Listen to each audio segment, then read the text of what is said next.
En 30 minutos, MF Economía e Inversiones y Radio 1000 te traen los principales temas económicos del mundo y de Paraguay con Economía a 1000. Llegó la hora de conocer a la pick-up que va a redefinirlo todo. Un vehículo con una fuerza increíble, con una capacidad sorprendente, con tecnología nunca vista en el segmento. Y además, un diseño extraordinario. La pick-up, el líder de la raza fuerte, está creando un nuevo estándar en la categoría. Llegó la nueva generación de Ford Ranger. Prepárate para lo imposible.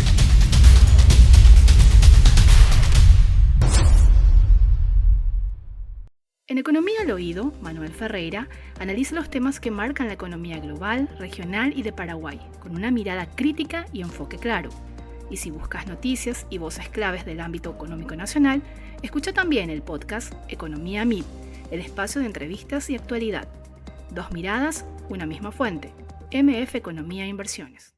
Muy buenos días, bienvenidos a una emisión más aquí de Economía a 1000. Muchas gracias por la compañía de todos los días. Quien les saluda, Prince Otto, y como es habitual, recordarles que este espacio económico es en coproducción con la consultora MF Economía e Inversiones y por supuesto Radio 1000. Agradecerles también a todos los compañeros que hacen posible la puesta al aire de este programa, y ya le doy la bienvenida a nuestros invitados de hoy, a quienes agradecemos su presencia. Y le doy la bienvenida a quien es habitué de la casa primeramente, y después ya esperemos que el otro invitado también sea habitué de la casa. ¿Cómo estamos, Jorge Peralta, CEO de China Consultora? Hola, Prince, un gusto después de cierto tiempo. Creo que la última vez que estábamos viendo si le ganábamos o no a Alemania. Es cierto. Y ganamos, por lo menos ganamos. Fue una buena augurio. Muy interesante, sí. Recuerdo acerca de la presencia justamente de China en las marcas, en la FIFA, en la Copa del Mundo. Así que están los capítulos, obviamente, buscando en Spotify como Economía a 1000 para escuchar todos esos análisis. Y ya le doy la bienvenida también a nuestro invitado Jorge. Estamos en compañía de Gustavo Rojas, investigador y experto en comercio internacional. ¿Cómo estamos, Gustavo? ¿Qué tal? Bienvenido.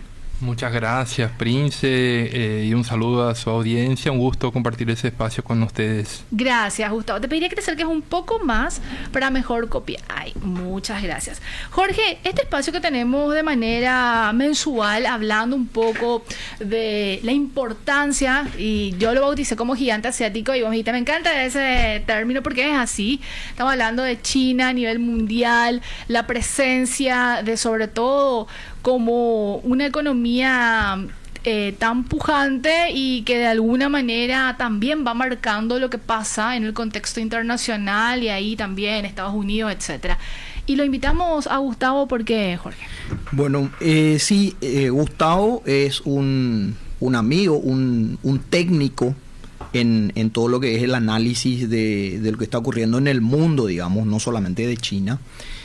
Lo conocí en la época en que yo estaba con mi tesis de maestría. Yo tengo un máster en negocio con China y Asia Pacífico. Entonces, bueno, me dijeron, tenés que hablar con Gustavo. Uh-huh. Y bueno, desde ahí nos hicimos amigos, digamos. Y me gusta el análisis de él porque él es muy, digamos, muy técnico en todo lo que el análisis que él hace, ¿verdad? Entonces dije, bueno, creo que es un tema interesante poder hablar un poco sobre algo que yo todavía no toqué, ¿verdad? Que es el tema de la presencia china en el mundo, en el sistema monetario internacional, y las tendencias, las perspectivas, el futuro, cómo está el tema de la moneda china, ¿verdad? En el mundo, cómo se está posicionando. Y bueno, todos esos detalles, Gustavo está haciendo un análisis muy interesante. Y bueno, la idea es un poco que él nos pueda dar más luz con respecto a ese tema, ¿verdad? Gustavo, leí varios artículos que justamente Jorge me compartió sobre el tema que vamos a abordar hoy. Ya lo adelantaba, de hecho, Jorge, el sistema monetario multipolar y el rol de China. Podemos ir desengranando estos términos, considerando que obviamente hay que entenderlo para saber a qué nos estamos refiriendo, y si realmente la presencia de China, la política económica financiera de China apunta hacia un objetivo, y considerando también toda la reconfiguración que existe a nivel mundial. ¿A qué nos referimos cuando hablamos justamente de un sistema monetario multipolar? Primero, Prince, creo que como marco de análisis, creo que ese escenario que vemos hoy es de cierto modo un desarrollo de la crisis de 2008, ¿no? La crisis de 2008 tiene varias implicancias estructurales. Yo creo que la principal, sobre todo, es que cambia el eje o el motor de la economía mundial de Estados Unidos a China. Hoy, en 2025, China aporta el 30% del crecimiento de la economía mundial. La realidad era la inversa en 2008. La economía americana aportaba alrededor de 20-25% del crecimiento de la economía mundial y era la más dinámica, la que más aportaba al dinamismo de la economía mundial. Bueno, al haber esa mayor, digamos, participación de nuevos actores, de tener una economía más diversificada, y no tener, juntamente con ello, no tener una convergencia de ciclos económicos entre el sur y el norte, hay una mayor diversidad de actores, de países, de bancos. También evidente que la crisis de 2008 también marca la ascensión de los bancos chinos. Hoy, entre los 10 mayores bancos del mundo, más de la mitad son bancos chinos.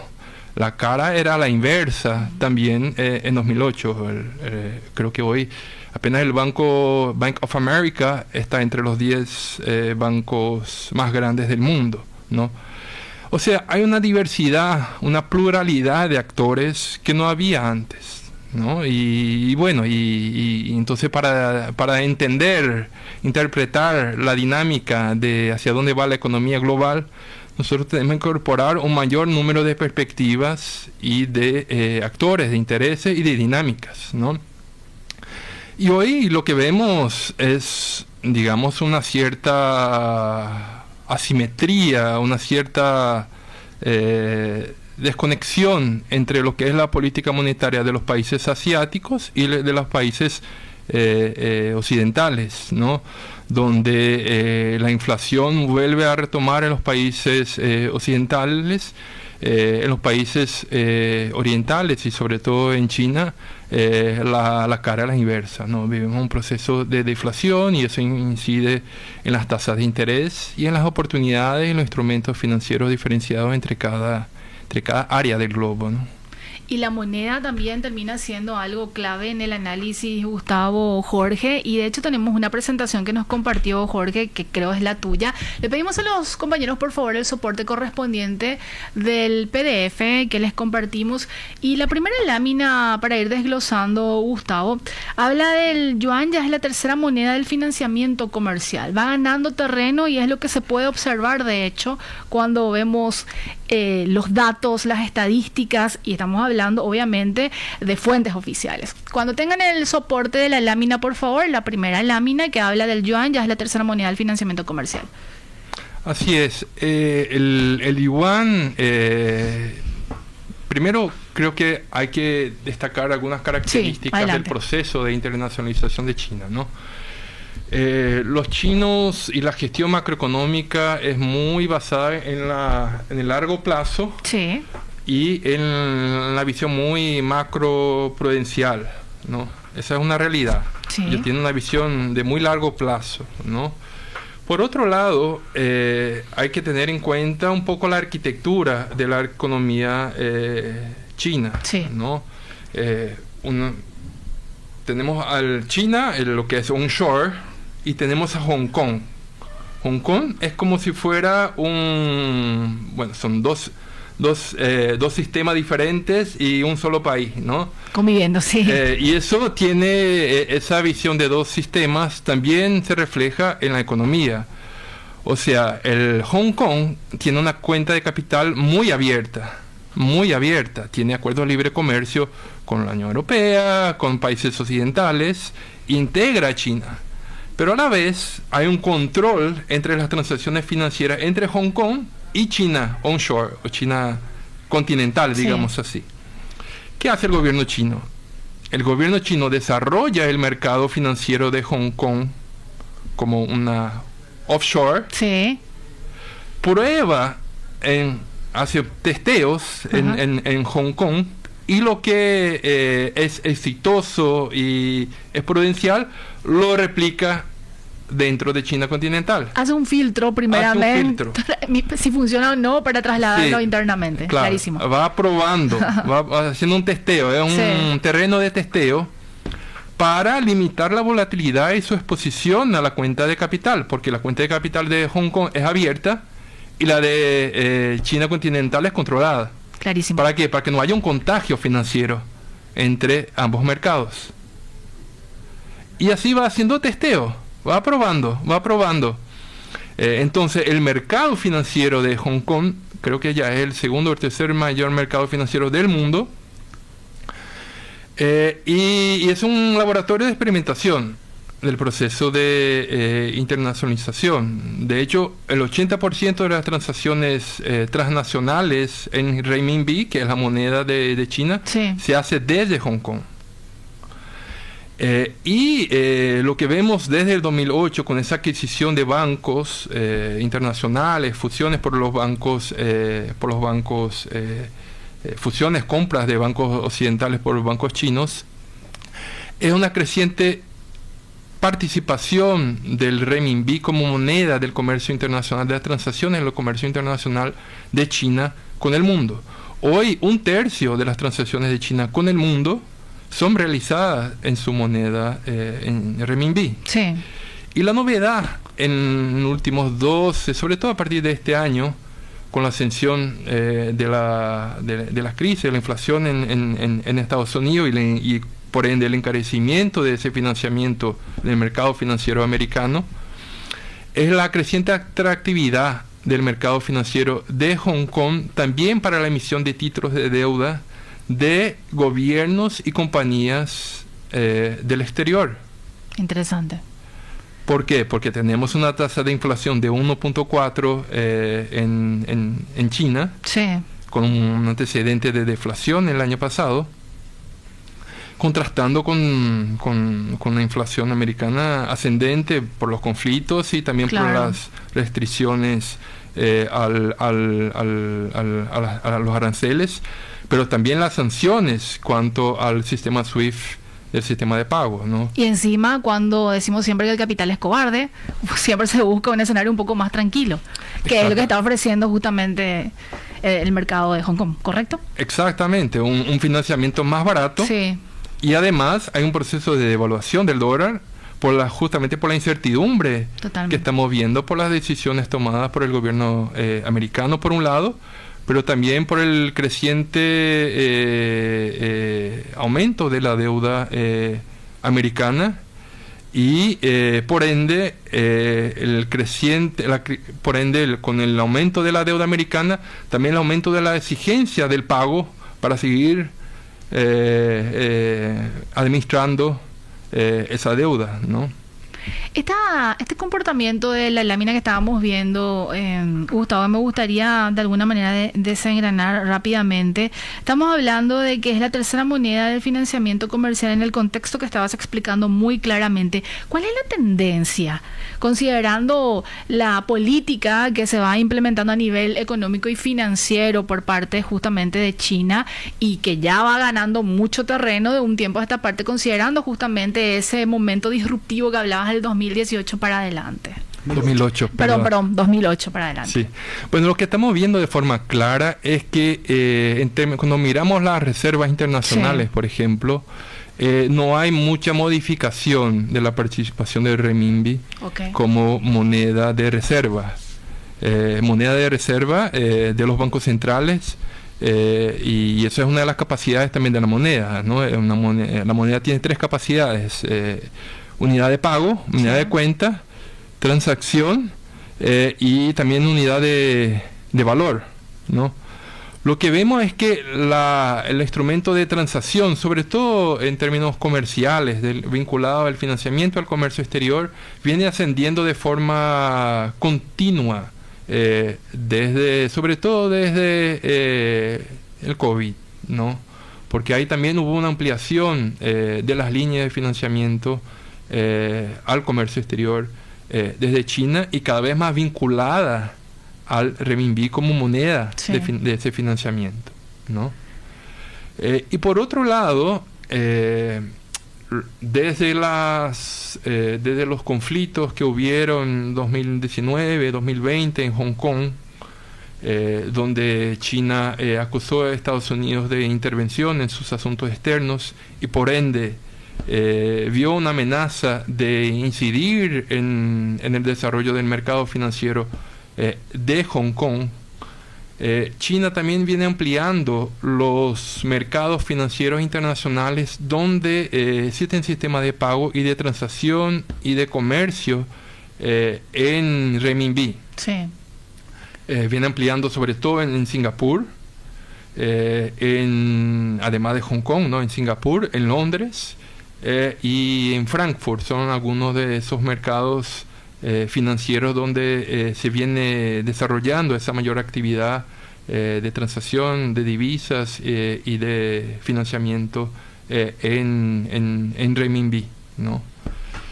O sea, lo que estimo que vaya a pasar es que cada vez más esos centros de transacción internacional en renminbi se amplíen, junto también con una creciente, con la continuidad de la tendencia de la transacción del comercio de China en renminbi.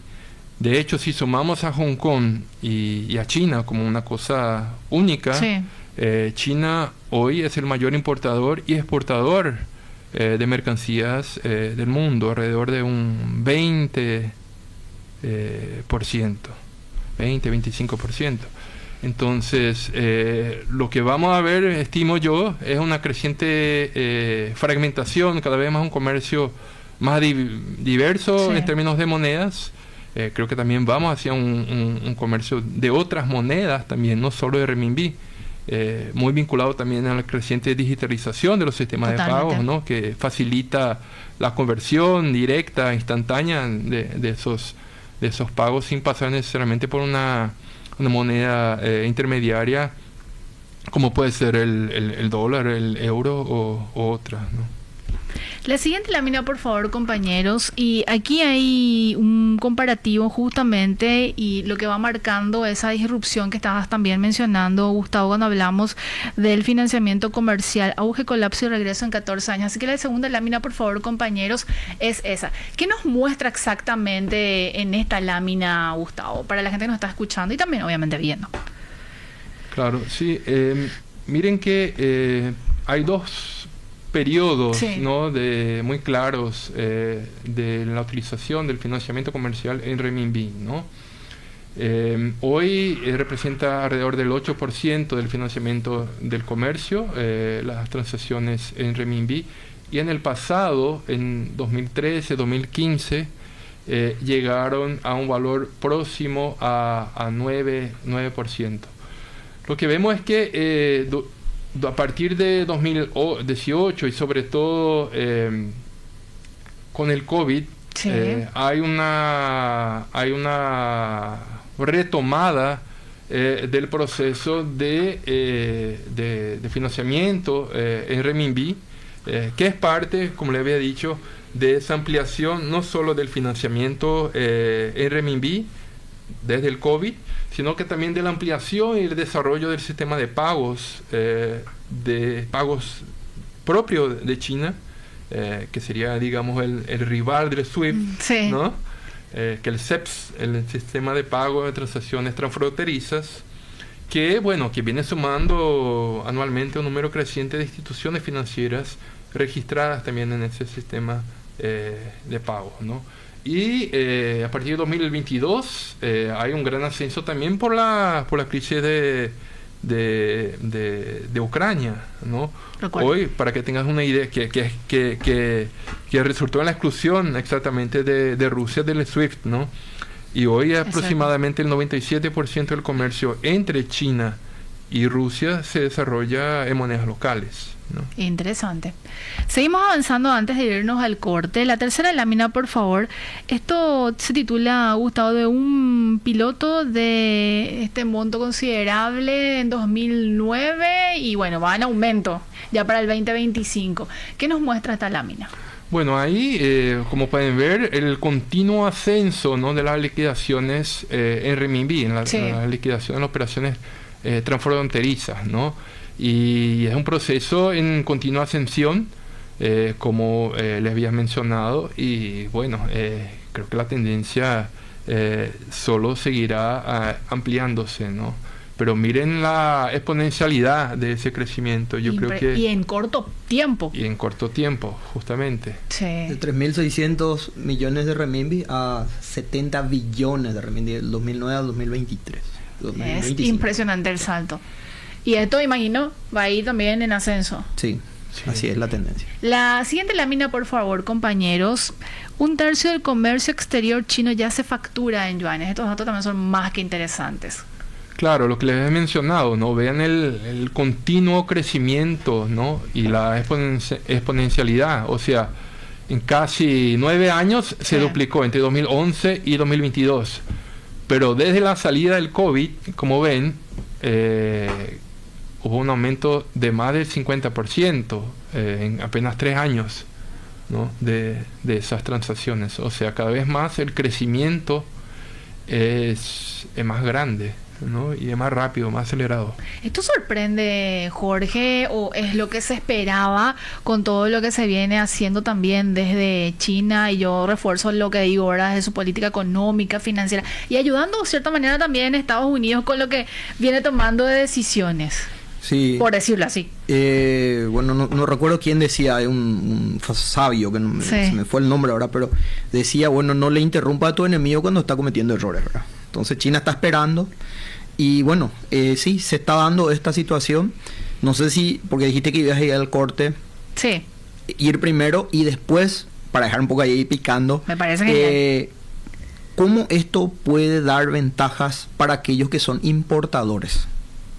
Este gráfico, me gusta mucho el trabajo de Gustavo es un análisis, es una investigación que él suele hacer, ¿verdad? Lo mío es más aplicación al comercio, ¿verdad? ¿Cómo podemos aplicar y tener ventaja con esto? ¿Se puede tener ventaja con este dato? Esa es la pregunta. Podemos ver después si... Vamos a responder a la vuelta del corte, me parece. Seguimos en compañía de nuestros invitados de hoy. Estamos con Gustavo Rojas, investigador y experto en comercio internacional. También con Jorge Peralta, CEO de China Consultora, hablándonos sobre el sistema monetario multipolar y el rol de China. Seguimos desarrollando, señores, la lámina a la que nos quedamos, por favor, que si mal no recuerdo es la lámina 4, acerca de estos datos muy interesantes que nos trajo también Gustavo. Es justamente esa la lámina y podemos hacer una suerte de refresh, si te parece, Jorge, y con la pregunta pendiente también que dejamos en el bloque anterior. Sí, lo que vemos es la utilización ya de los yuanes, de la moneda china, que en la práctica tiene 3 nombres, ¿verdad? Renminbi, que significa la moneda del pueblo. Yuan, bueno, yo creo que se debe a la dinastía Yuan, ¿verdad?, que fue una de las más grandes, la más gloriosa de China.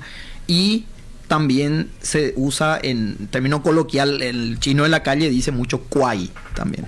Kuai, sí. Está el renminbi. Es lo mismo. Entonces, la utilización de la facturación en el comercio internacional ha crecido bastante. Pero eso es un dato que le puede servir a nuestros importadores. Paraguay importa 35% aproximadamente ya del total de importaciones que hace Paraguay del mundo. Más o menos 35% viene de China. La mayoría utiliza dólares, obviamente, para hacer las transferencias. Se utiliza mucho la transferencia al exterior, ¿verdad? A través de los bancos. Con comisiones adicionales y todo el costo. Exacto. Y sobrecosto que genera eso. Claro. Pero ¿qué pasa desde el otro lado? Sí. Para el proveedor chino, para el fabricante, porque muchas veces el fabricante chino se mueve en su moneda habitual, ¿verdad?, que son los yuanes. ¿Qué pasa con aquella fábrica china que necesita hacer un cambio otra vez, ¿verdad?, en moneda, una moneda extranjera para ello, que sería el dólar? Sí. ¿Y qué pasaría si esa fábrica otra vez se vale de un trader para hacer eso? O sea que hay fábricas que también tienen sus propias monedas, digamos, en Hong Kong o en Singapur, eso lo va a explicar mejor después Gustavo, para hacerlo en yuanes, pero la mayoría de los que hacen el comercio con China utilizan dólar, siguen utilizando el dólar. Pero hay una ventaja, porque si vos le propones a tu proveedor en China pagarle en su moneda local, puedes tener mejores precios de los productos, puedes tener ventajas, ¿verdad? Un 10, 15% dependiendo del valor, del volumen, etc. Y se utilizan diferentes mecanismos. O abrís una cuenta en Hong Kong, o tenés servicios financieros en Singapur, que es algo interesante que estuvo mencionando acá afuera de aire, Gustavo, que lo va a explicar después seguramente, etcétera. Podés tener esa ventaja. Negociás con tu proveedor pagándole en moneda local de ellos, en yuanes. Se puede hacer eso. No es tan complejo. No es tan complejo. Obviamente nosotros como consultora también ahí podemos ayudar, pero no es tan complejo. Simplemente es cuestión de proponerle al proveedor. Clarísimo. La siguiente lámina, por favor, compañeros, vamos desarrollando. Y tenemos más para compartir justamente aquí, Gustavo. Así es. Bueno, la gráfica muestra un descenso, digamos así, del yuan como moneda de reserva, como les había mencionado. Así es. Ese desempeño en términos comerciales no se ha reflejado en lo que es la composición de las reservas internacionales. Perdón, Gustavo, me piden que te acerques un poquitito más al micrófono. Ay, gracias. Y en paralelo es interesante también ver que el proceso de descenso de la participación de Estados Unidos en las reservas internacionales, el más reciente, se inicia justamente a partir de 2016, justamente cuando inicia el gobierno de Trump 1. ¿No? Entonces lo que vemos desde entonces es un continuo descenso de la participación de las reservas en el mundo en dólares, ¿no? Y también junto con ello una reducción, en paralelo una reducción del euro también. ¿Y qué es lo que ha ascendido? Sobre todo la participación del oro dentro de las reservas globales, ¿no? Pero nuevamente vamos hacia una diversificación que está bien, totalmente. Que también es una respuesta a un ambiente de creciente volatilidad y riesgo. Así mismo. La siguiente lámina, por favor, compañeros. Y aquí tenemos 15 años de ascenso ininterrumpido en el mercado de divisas, que nos muestra también esta lámina, Gustavo, y adelante también, Jorge. Claro, bueno, ahí nuevamente, como pueden ver, hoy el yuan está como la cuarta moneda en el mercado de divisas, pero noten el ritmo de ese proceso, ¿no? Que es de continuo ascenso, ¿no? Desde una relativa insignificancia, justamente en 2010, justamente el periodo inmediato previo posterior a la crisis, a un ascenso de casi 10 veces en 15 años, ¿no? Si lo proyectamos, sobre todo si vemos el ritmo que ese proceso ha ganado después del COVID, creo que las perspectivas en el mediano y largo plazo son de continua aumento de esa participación en el comercio internacional de divisas, sobre todo en el financiamiento del comercio, como les había mencionado. Y este escenario de alguna manera empujó a China a generar también un sistema, una plataforma que permita justamente hacer operaciones con procesos más acelerados, incluso, que vemos justamente en la siguiente lámina, por favor, compañeros. Ya vi tu lámina siguiente. Me parece muy interesante porque se construyó su propia autopista de pagos. ¿A qué se refiere eso? Y ya lo mencionabas, de hecho, en algún momento, Gustavo. Exacto. China, los bancos, las empresas chinas siguen operando en el sistema de pago SWIFT. Sí. Pero China tiene también sus sistemas propios, que es el CIPS.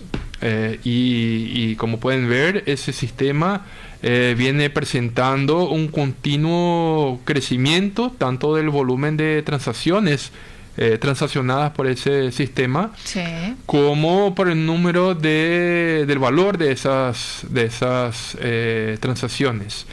Es bueno que tengan en consideración que $1 equivale más o menos a 6 yuanes, ¿no? Entonces estamos hablando en el último año de 175 billones de yuanes transaccionados por ese medio de pago, y bueno, y un continuo ascenso de esas transacciones por medio del sistema de pago 6.8 más o menos, realmente. Sí. Un poco más cerca del 7, digamos, Sí. también, de yuanes por dólar. Y acá en este gráfico llama la atención que es un crecimiento sostenido y ya marca una tendencia de que va a ser así, Jorge, como refrendando o remarcando que este tipo de operaciones y el sistema que tiene China vino para quedarse.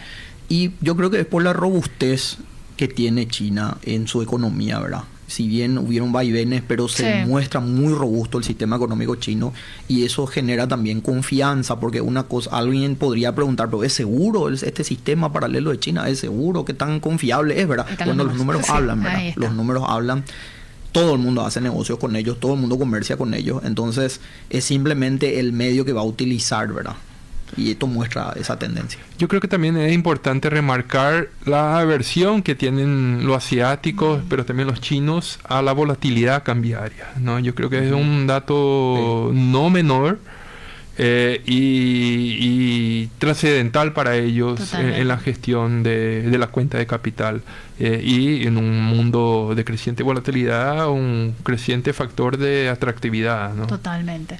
La siguiente lámina, por favor, compañeros, porque también va complementando ciertamente la anterior. ¿Qué tenemos ahí?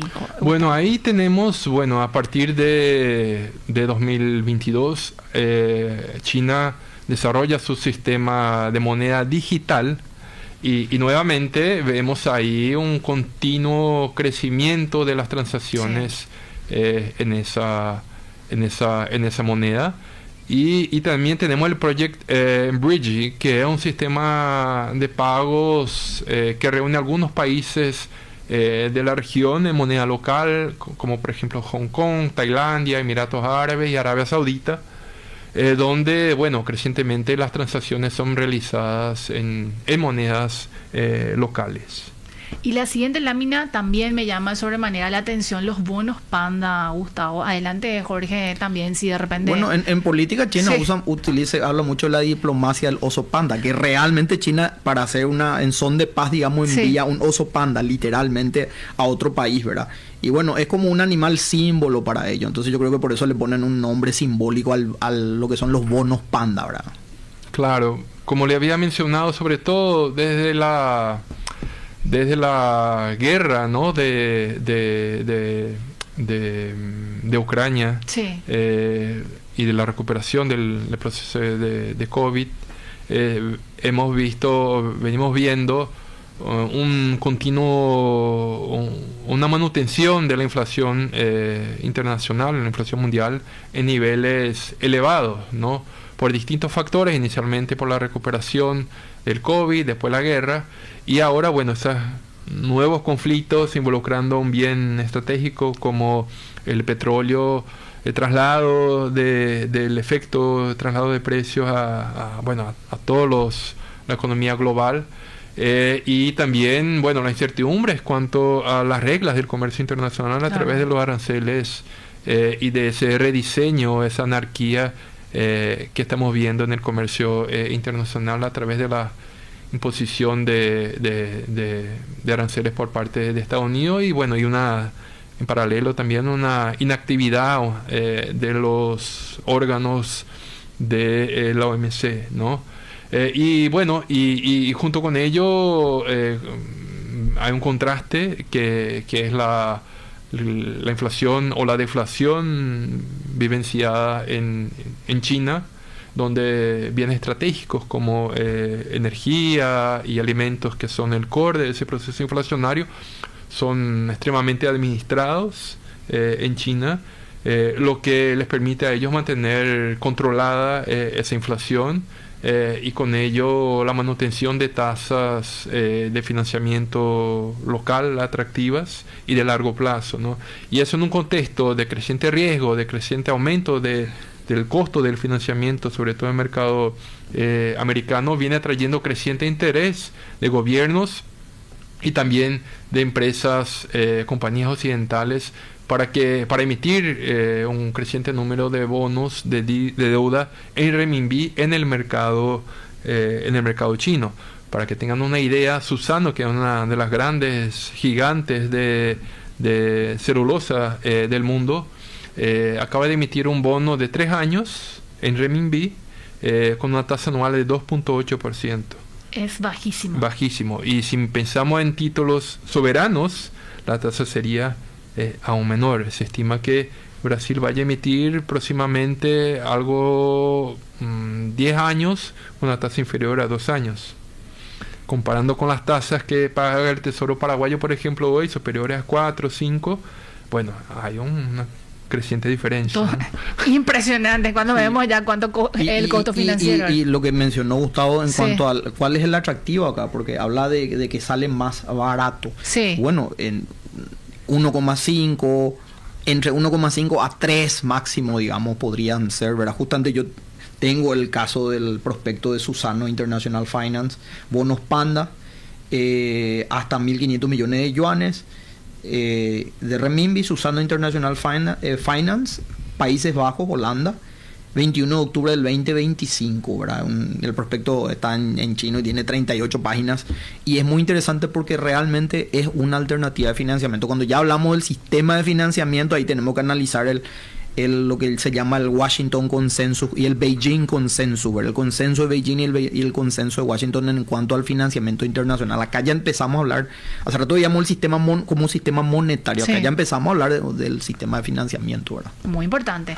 Tenemos 2 láminas y me gustaría acelerar un poquitito porque tenemos que hacer una pausa y tenemos obviamente que seguir hablando aquí sobre China y toda esta reconfiguración también a nivel internacional. La siguiente, esa es, por favor, compañeros. Bueno, haciendo un zoom en América Latina y su presencia, ¿cierto, Gustavo? Claro, bueno, el aumento de las transacciones y de la presencia china en el sistema monetario también ha sido acompañado, sobre todo desde la crisis del COVID, nuevamente como marco, con la ampliación también de los swaps, de los canjes de moneda entre los bancos centrales de China, con otros países, sobre todo con sus principales socios, ¿no? Llama la atención nuevamente, hay los 3 principales socios que tienen swap en moneda local con China, Brasil, Argentina y Chile, ¿no? De hecho, el de Argentina es el caso más conocido. Claro, es el caso más conocido. Constante incluso, sí. Exacto. Y bueno, y también el swap, el financiamiento en moneda local de China, ha sido una ventaja también para que China ganara creciente participación en el mercado argentino, deslocando de su mercado, bueno, las importaciones de Brasil, de Paraguay, ¿no? Sobre todo de bienes de mayor valor agregado, ¿no? ¿Por qué? Porque justamente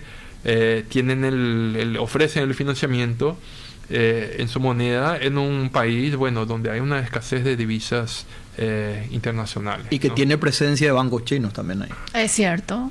Claro. Un dato... Es creciente la presencia de los bancos chinos en esos 3 países, ¿no? Tanto en China como en Chile como en Brasil. De hecho, esos 2 países también tienen reservas en yuanes, y Brasil tiene hoy alrededor de 6% de sus reservas internacionales en yuan, un valor superior a lo que tiene en euros, por ejemplo. Interesante. Países también que tienen superávit en su balanza comercial con China, claro, que le exportan más.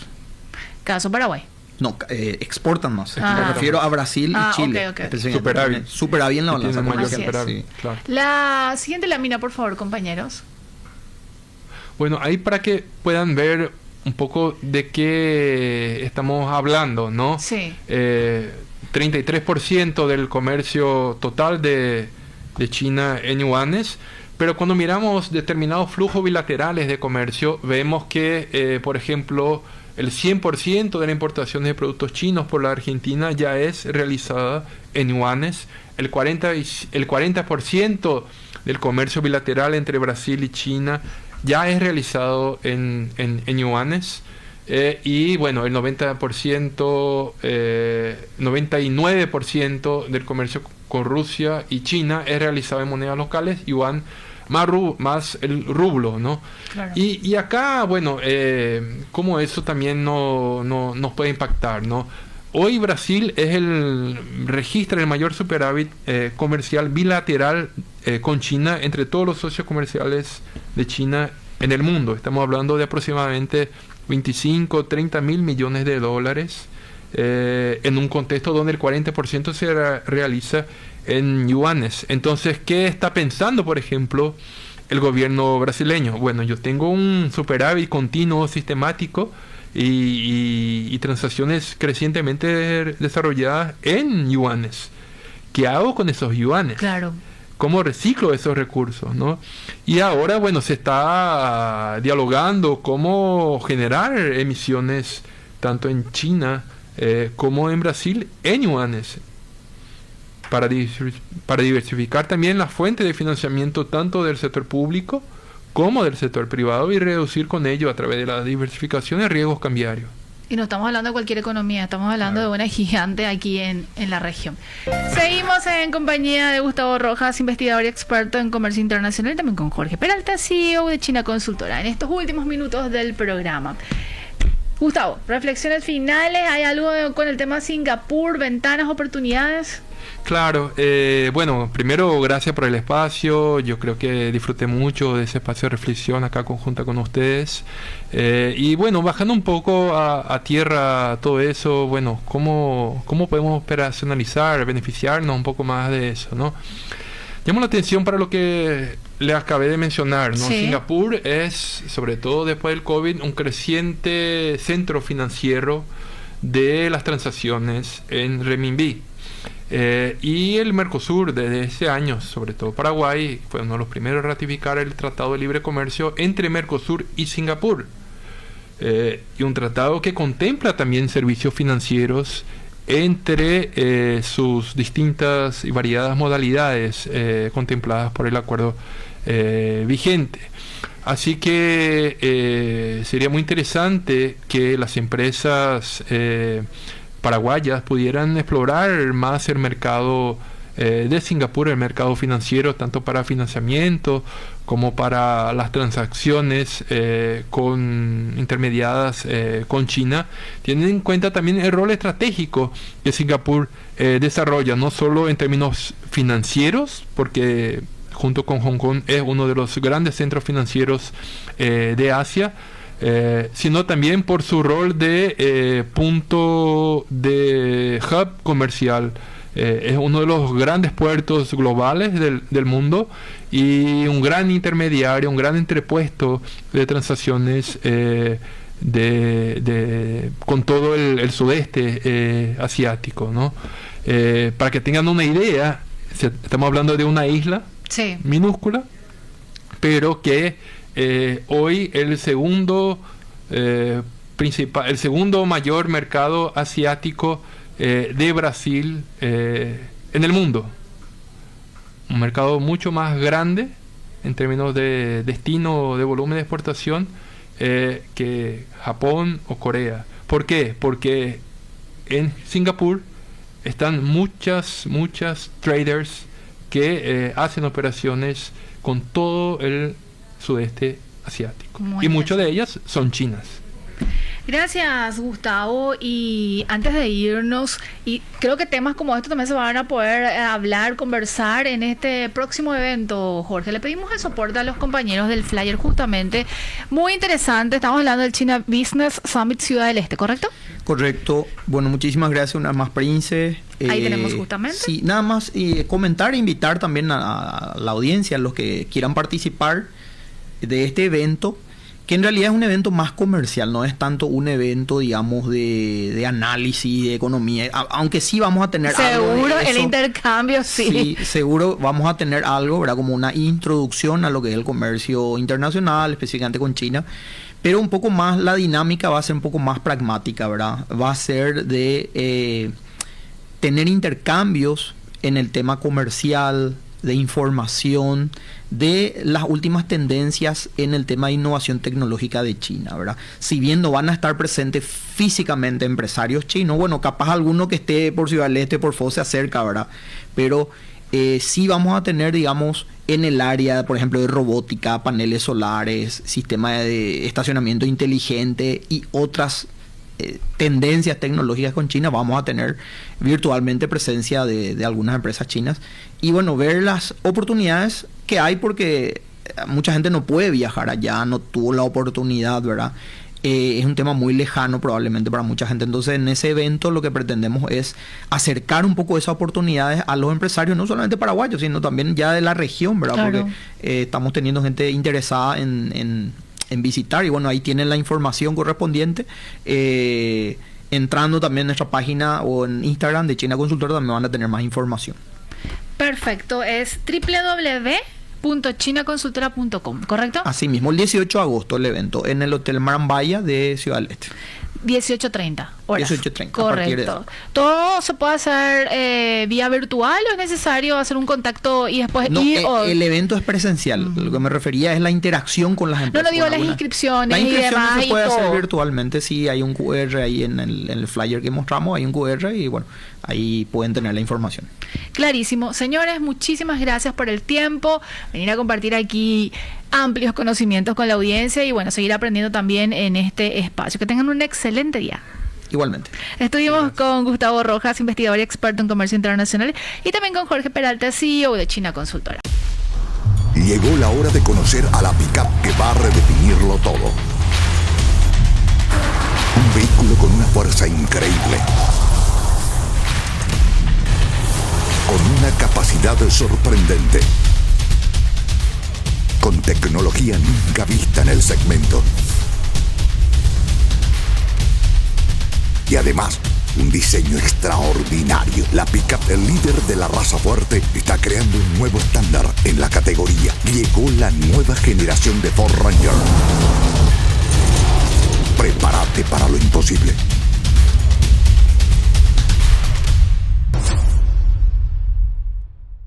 En Economía al Oído, Manuel Ferreira analiza los temas que marcan la economía global, regional y de Paraguay, con una mirada crítica y enfoque claro. Y si buscas noticias y voces claves del ámbito económico nacional, escucha también el podcast Economía MID, el espacio de entrevistas y actualidad. Dos miradas, una misma fuente. MF Economía e Inversiones.